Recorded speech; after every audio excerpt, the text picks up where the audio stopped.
Bom dia, irmãos, graça e paz. Para mim é uma alegria muito grande estar junto com os irmãos aqui nessa manhã para compartilhar um pouquinho da palavra de Deus. Meu desejo é que o Senhor possa falar aos nossos corações por intermédio da sua palavra. Convido os irmãos a abrirem suas Bíblias no livro de 1 Pedro. A gente vai estar lendo dos versos 3 ao 12. 1 Pedro, capítulo 1, dos versos 3 ao 12.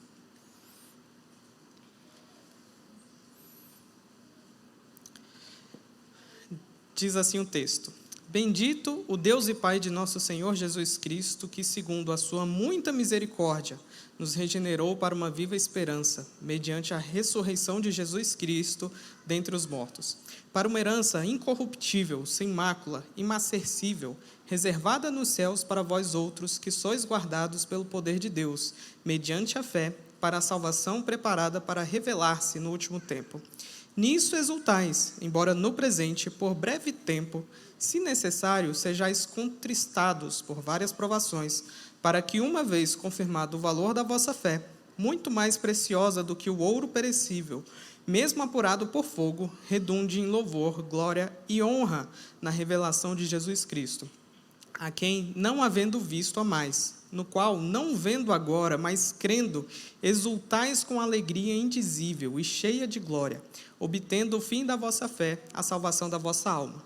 Foi a respeito desta salvação que os profetas indagaram e inquiriram, os quais profetizaram acerca da graça a vós outros destinada, investigando atentamente qual a ocasião ou quais as circunstâncias oportunas indicadas pelo Espírito de Cristo que neles estava, ao dar de antemão testemunho sobre os sofrimentos referentes a Cristo e sobre as glórias que o seguiriam. A eles foi revelado que, não para si mesmos, mas para vós outros, ministravam as coisas que agora vos foram anunciadas por aqueles que, pelo Espírito Santo enviado do céu, vos pregaram o Evangelho, coisas essas que os anjos anelam perscrutar. Até aqui. Bom, irmãos, para a gente entender esse trecho riquíssimo, essa porção maravilhosa das Escrituras, é importante a gente retomar um pouquinho o contexto que o pastor Eduardo ele pregou na semana passada. Na semana passada, o pastor ele deu um panorama e um contexto geral da carta de 1 Pedro, e nós vimos que Pedro, ao escrever essa carta, ele tinha um objetivo justamente de encorajar, de fortalecer os irmãos para que eles ficassem fortificados em meio a perseguições, em meio a um ambiente de sofrimento, em meio a um ambiente completamente hostil e contrário ao Evangelho. A gente precisa ter em mente que os irmãos aqui a quem Pedro se destina, eles estavam passando por um grande sofrimento. E ele tem justamente esse objetivo de encorajá-los. Quando a gente vê esse trecho aqui, que vai dos versos 3 ao 12, a gente vê que Pedro ele começa a tratar, numa perspectiva pastoral, querendo encorajar esses irmãos a se manterem firmes no Senhor, porque há sim uma herança celestial reservada para eles. A gente vê que esse texto ele pode ser dividido em 3 grandes blocos. O primeiro vai do verso 3 ao verso 5, que fala sobre essa herança celestial. O segundo vai dos versos 6 ao 9, que fala justamente sobre os irmãos terem alegria mesmo em meio à dor. E o último bloco vai dos versos 10 ao 12, que fala sobre a grandiosidade da salvação em Cristo e como que profetas no passado quiseram perscrutar, indagaram e inquiriram sobre esse assunto, e a gente vai chegar lá daqui a pouquinho. Então, considerando esse contexto de sofrimento, de perseguição, a gente vê que Pedro ele começa essa porção falando: bendito Deus e Pai de nosso Senhor Jesus Cristo. Ou seja, ele começa com uma expressão de louvor, que é fruto realmente de um coração grato, que entende a verdade do Evangelho, entende aquilo que o Senhor prepara para aqueles que creem verdadeiramente no seu Filho, e entende que há sim uma herança reservada para eles no céu. A gente vê que Pedro ele começa com uma expressão de louvor e de gratidão. Nessa manhã, irmãos, eu gostaria também de convidá-los a ter esse mesmo sentimento, à medida que a gente for refletindo aqui nesse texto. Porque é importante que a gente, de fato, louve ao Senhor e glorifique-o por meio da sua obra. Eu me recordo que há um tempo atrás, nós tivemos um curso aqui na igreja de autoconfrontação, e o pastor que trouxe o curso, ele comentou sobre a perplexidade da salvação, e que nós devemos ficar de fato perplexos diante de tamanha salvação para homens tão pecadores e falhos como nós. E muitas vezes a gente vive a vida cristã muito no automático.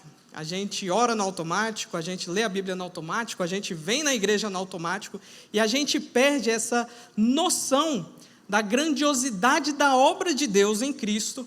E a gente vê aqui que Pedro, ele tinha essa consciência e começa justamente louvando e exaltando o nome de Deus. Semelhantemente, irmãos, eu convido vocês para que a gente tenha um coração de fato perplexo por tamanha obra, por tão grande bênção que é nós sermos salvos em Cristo Jesus. Com isso, tratando aqui do primeiro bloco, a gente vê que Pedro ele discorre sobre a nossa herança celestial. E é muito interessante quando a gente olha para essa porção, porque a herança, ela primeiramente não é fruto do nosso próprio trabalho. E basta a gente olhar ao nosso redor e a gente pode ver na prática isso acontecendo, né? Quando os genitores de uma pessoa falecem, deixa bens e uma herança para aquela pessoa que não plantou e não labutou por aquilo. E quando a gente olha numa perspectiva cristã, a gente vê que a herança não é uma recompensa. Muita gente pensa que ao vir à igreja, ao orar a Deus, ao praticar boas obras, ao fazer ação social com isso, elas vão estar merecendo o favor de Deus. Não. Quando a gente vê aqui, o texto ele fala sobre herança e não de recompensa. Porque essa herança celestial, ela é fruto da graça de Deus para conosco. E não porque merecemos, mas porque Deus, por sua grande bondade e misericórdia, como a gente vai ver daqui a pouquinho, Ele nos concede essa herança ao nos tornar filhos de Deus. A herança, ela não é fruto do nosso próprio trabalho, não é com base em nossos méritos. A gente vê, por exemplo, Eclesiastes ecoando isso, lá no capítulo 2, verso 21, dizendo, porque há homem cujo trabalho é feito com sabedoria, ciência e destreza, contudo deixará o seu ganho como porção a quem por ele não se esforçou. Ou seja, a herança a gente ganha sem ter trabalhado e labutado por aquilo dali, porque é uma bênção, é algo que o Senhor nos dá. A primeira coisa que a gente precisa ter em mente aqui, quando a gente vê essa perspectiva da herança celestial, é que a herança não é porque nós merecemos, mas é fruto da graça e da bondade de Deus. A herança celestial, a qual Pedro aqui se refere dos versos 3 ao 5, está intimamente relacionado com todas as promessas de Deus feitas para nós. A gente vê que essa herança envolve a vida, a justiça, a alegria, paz, perfeição e todas as outras coisas que Deus também nos prometeu por meio da sua palavra. Ou seja, trata-se de um gozo celeste, de uma bênção eterna que a gente vai, de fato, aproveitar uma vez que a gente se apossar dessa herança. A herança, ela não é fruto do nosso trabalho, ela é uma bênção que nos é dada pela graça de Deus. E Deus ele nos dá essa herança porque Ele nos tornou o seu Filho. Quando a gente olha João capítulo 1, fala que a todos quantos o receberam, deu-lhes o poder de serem feitos filhos de Deus, a saber, aqueles que creram no seu nome. Ou seja, porque nós cremos no nome de Deus, o poder de Deus vem e nos torna seus filhos. E uma vez que nós somos filhos de Deus, nós somos também seus herdeiros e co-herdeiros com Cristo. Ou seja, a herança é justamente porque Deus, mediante a sua graça, nos salva e nos traz para a sua família. E, de fato, agora a gente tem essa promessa de futuramente gozar de uma herança celestial por conta da bondade e da graça de Deus. A gente vê justamente isso aqui no verso 3, quando o texto diz: Bendito Deus e Pai de nosso Senhor Jesus Cristo, que segundo a sua muita misericórdia, ou seja, por conta da misericórdia de Deus, a gente tem direito a essa herança celestial. O interessante é que Pedro aqui utiliza justamente a figura de muita misericórdia, não é pouca, não é uma misericórdia desse tamanhozinho, Não, é muita misericórdia. E quando a gente olha, por exemplo, para Efésios, a gente vê que Deus ele nos dá muita misericórdia porque Ele mesmo é rico em misericórdia.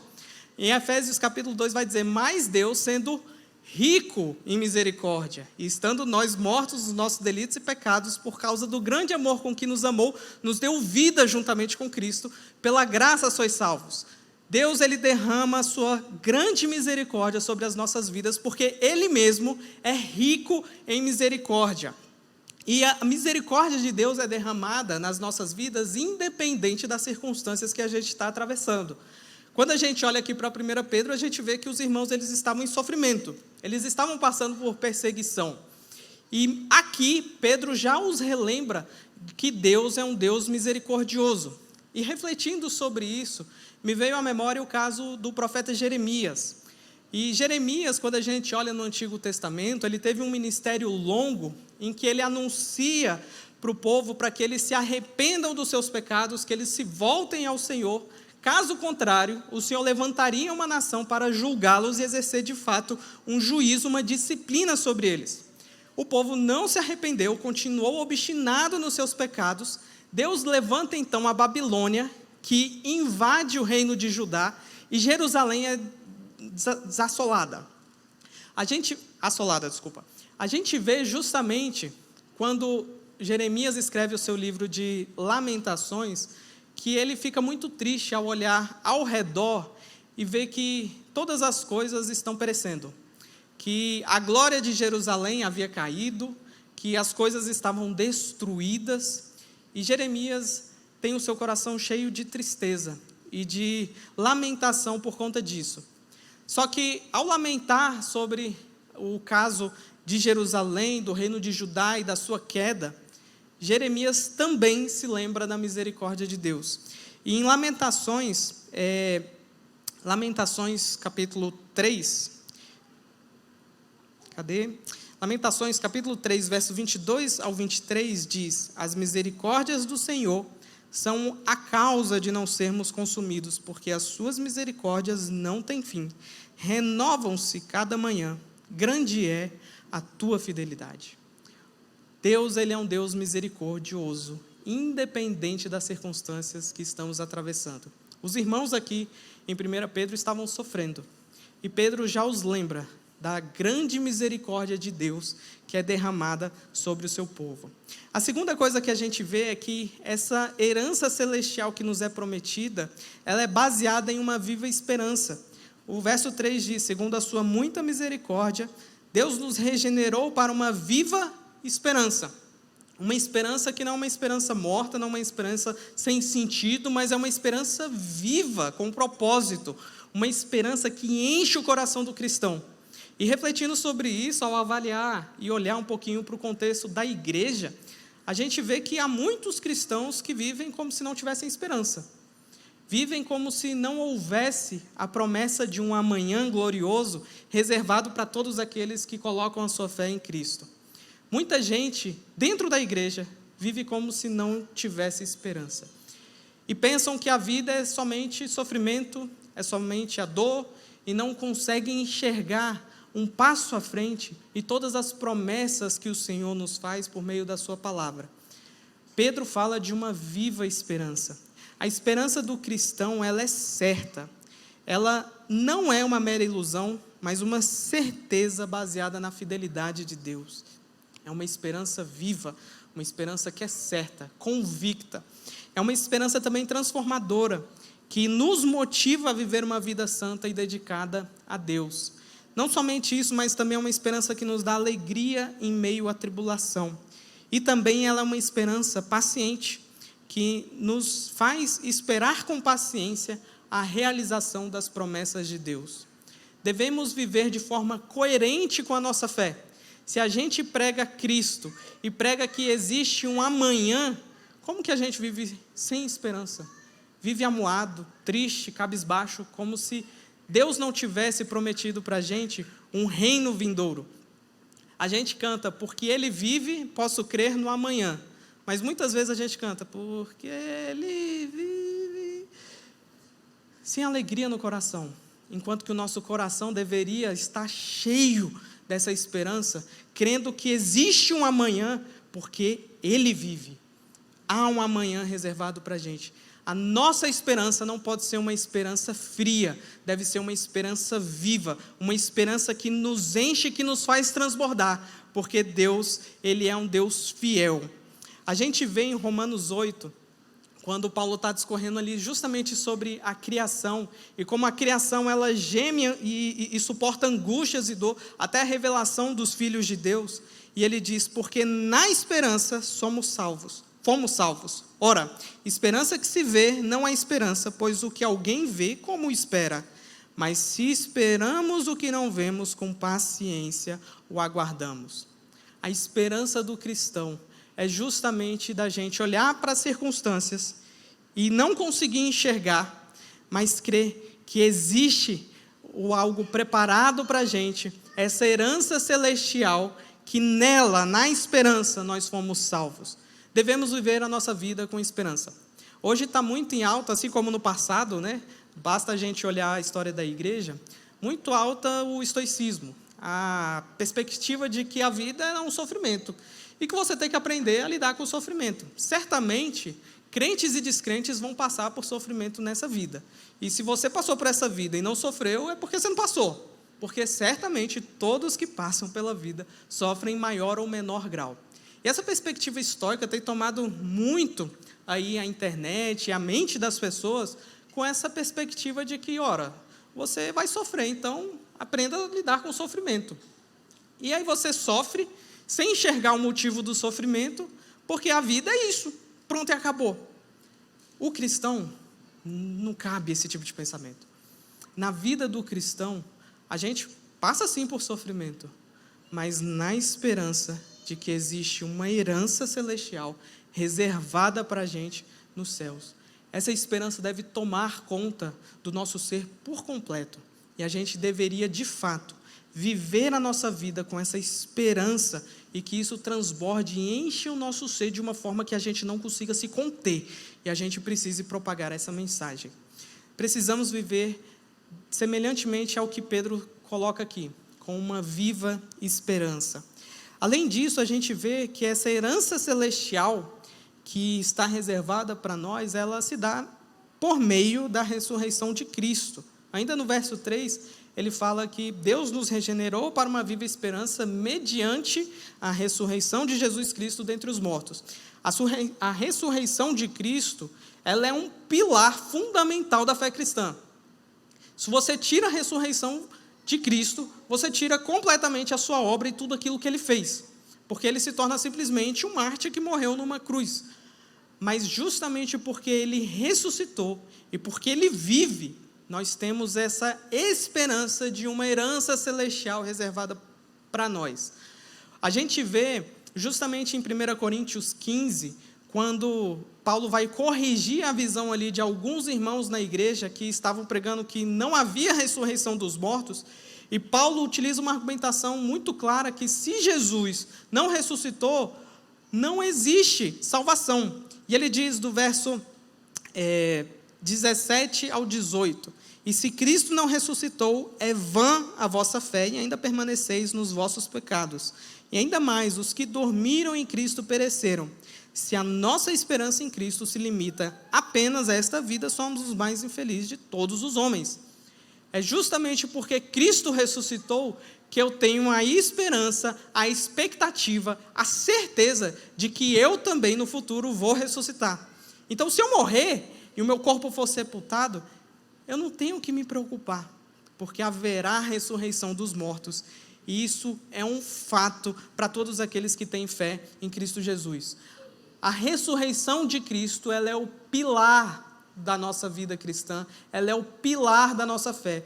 Cristo ressuscitou dentre os mortos e, semelhantemente a Ele, nós também ressuscitaremos. E a gente precisa ter isso como uma fé, como uma esperança, como uma expectativa de que Cristo também fará isso nas nossas vidas. A gente precisa crer, acreditar e pregar a ressurreição de Cristo. Às vezes a gente prega só o amor de Deus, a graça de Deus, e a gente não prega a ressurreição de Cristo. E é bom que venha sempre a Páscoa e nos faça rememorar que Cristo ressuscitou.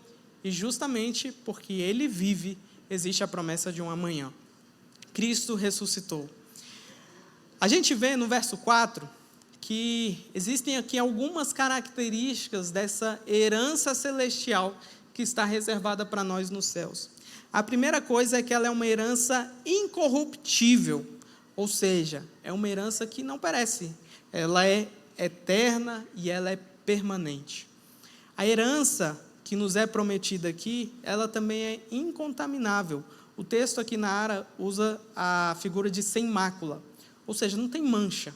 Ela é uma herança pura e santa. A gente vê que a herança também é inacessível, ou seja, que não murcha, que não se deteriora ao longo do tempo.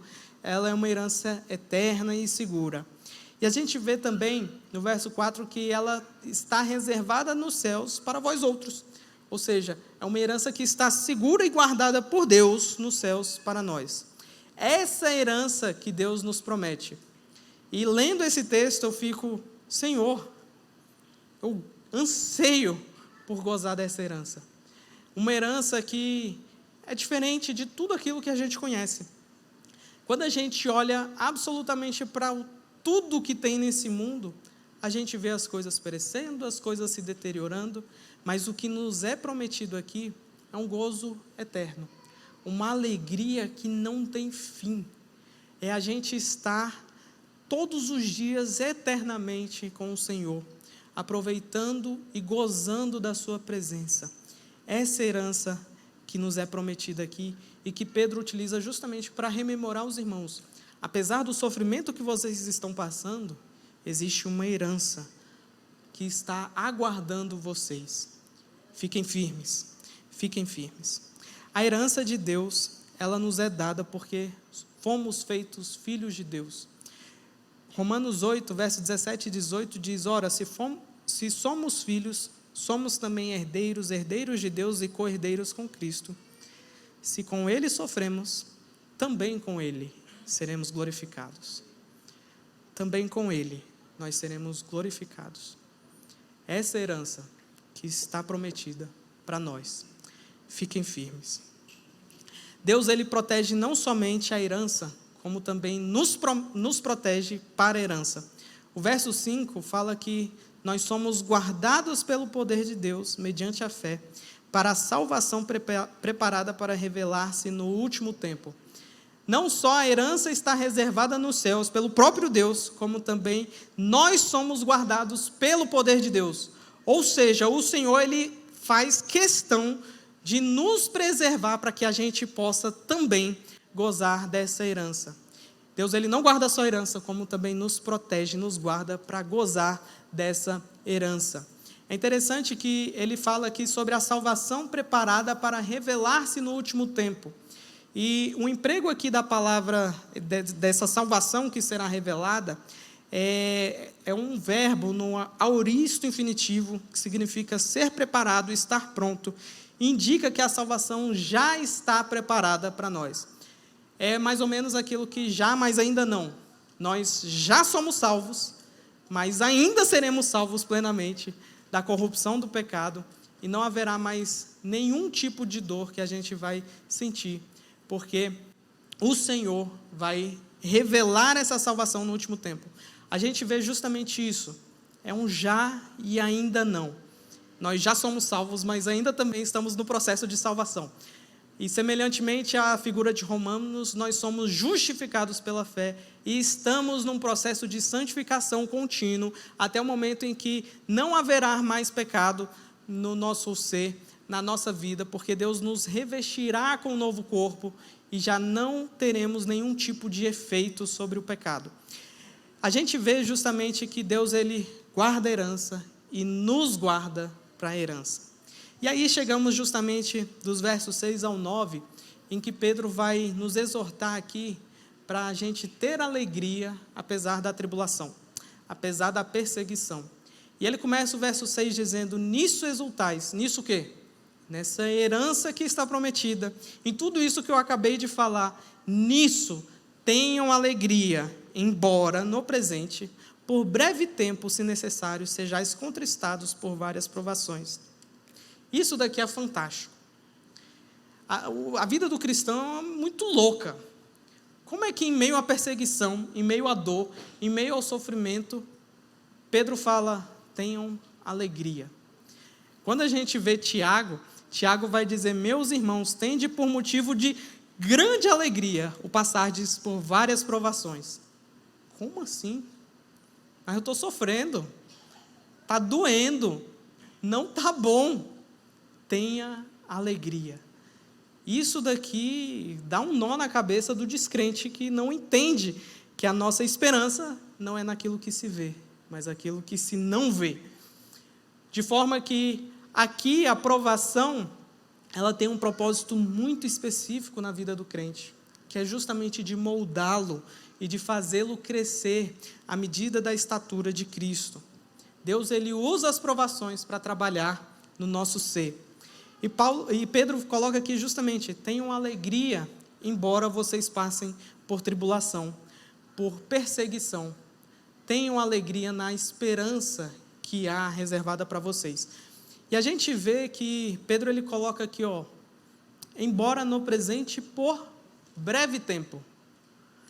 As tribulações do cristão não são eternas.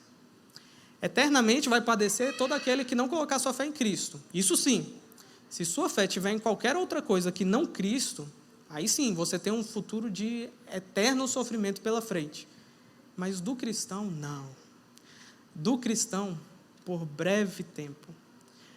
A dor do cristão, ela é temporária. Ela tem fim. Ela não é eterna. Pelo contrário. Ela tem início, meio e fim. E ela findará. Pedro coloca aqui, por breve tempo. Quando a gente olha para 2 Coríntios 4, dos versos 16 ao 18, a gente vê o apóstolo Paulo também destacando isso.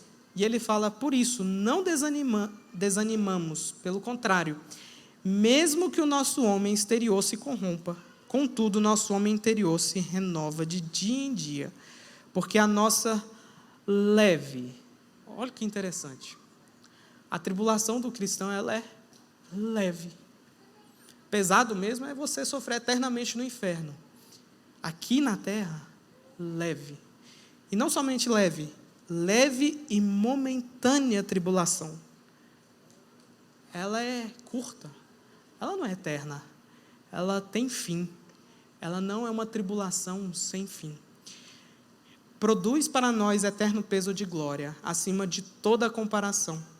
Não atentando para as coisas que se veem, mas para as que se não veem. Porque as que se veem são temporais e as que não se veem, eternas.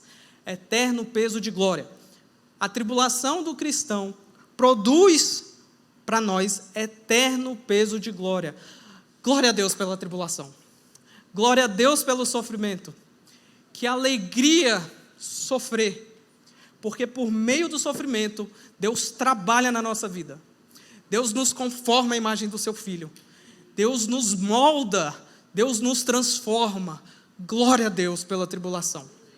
Glória a Deus pelo sofrimento. Se você está aqui hoje e você olha alguma circunstância na sua vida e você tem sofrimento, glória a Deus. Que alegria, porque Deus usa a tribulação para trabalhar em nós. Recentemente, os irmãos, boa parte devem saber, minha esposa passou por um aborto. E a gente vem vivendo furacões, né? Um furacão atrás do outro, cada vez mais curto.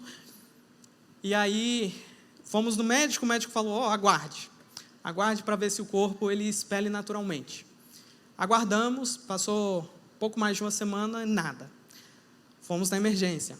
Chegamos na emergência, os médicos falaram, olha, vamos administrar aqui uma medicação para estimular o corpo a expelir. Tá bom, vamos passar por isso. A esposa tomou a medicação, nada. Vai ter que passar pelo procedimento, tal do amil.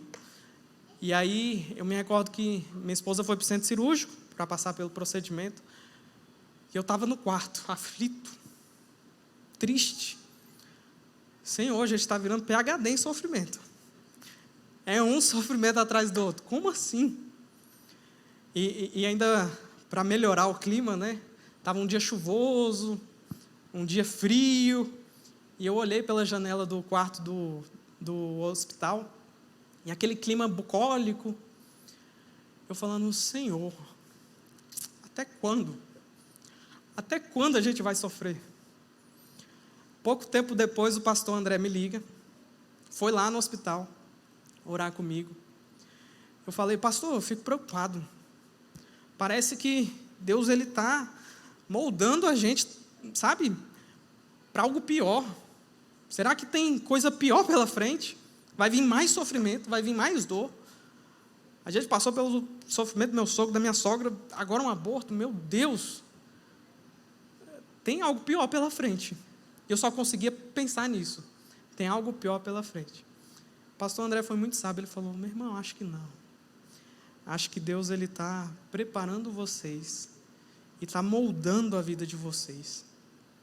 E refletindo nessa mensagem aqui, como minha perspectiva estava errada naquele momento. Não há algo pior, há algo melhor pela frente. Uma herança incorruptível, imaculada, uma herança reservada nos céus para gozo celeste. Quando a gente olha em Apocalipse e a gente vê os mártires falando, Senhor, até quando o Senhor não julgarás pelo sangue derramado? O Senhor fala por pouco tempo. A nossa tribulação ela é momentânea, ela é temporária, ela tem fim, ela não é eterna.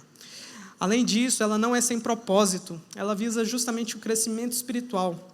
O verso 7 diz, para que uma vez confirmado o valor da vossa fé, muito mais preciosa do que o ouro perecível, mesmo apurado por fogo, redunde em louvor, glória e honra na revelação de Jesus Cristo. O valor da vossa fé, muito mais preciosa do que o ouro perecível. Se tem uma coisa que a gente vê, que é propagada aí entre os economistas, é que o ouro ele é uma reserva de valor. O ouro ele não perece. O texto fala que não. O ouro é perecível comparado à vossa fé. A vossa fé é muito mais preciosa do que esse ouro que perece. Porque justamente, assim como o ouro é apurado pelo fogo, assim também a nossa fé, ela é apurada por meio da tribulação. Glória a Deus pela tribulação. Glória a Deus pelas provações que o Senhor coloca na nossa vida. Porque Deus, Ele apura a nossa fé. E essa fé, ela é muito mais preciosa do que qualquer coisa que a gente julgue que tem valor. A fé do cristão em Cristo Jesus, ela não tem preço. Ela é muito mais preciosa do que absolutamente tudo.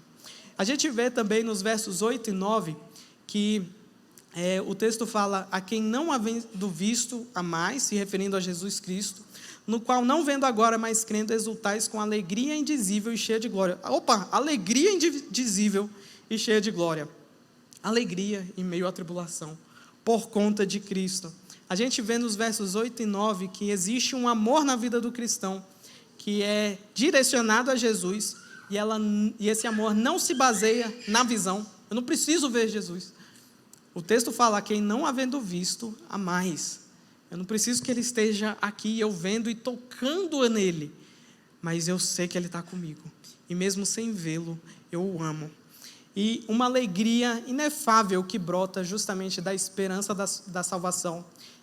O versículo 9 fala, obtendo o fim da vossa fé, a salvação da vossa alma. Eita, deixa eu correr aqui que o tempo está acabando.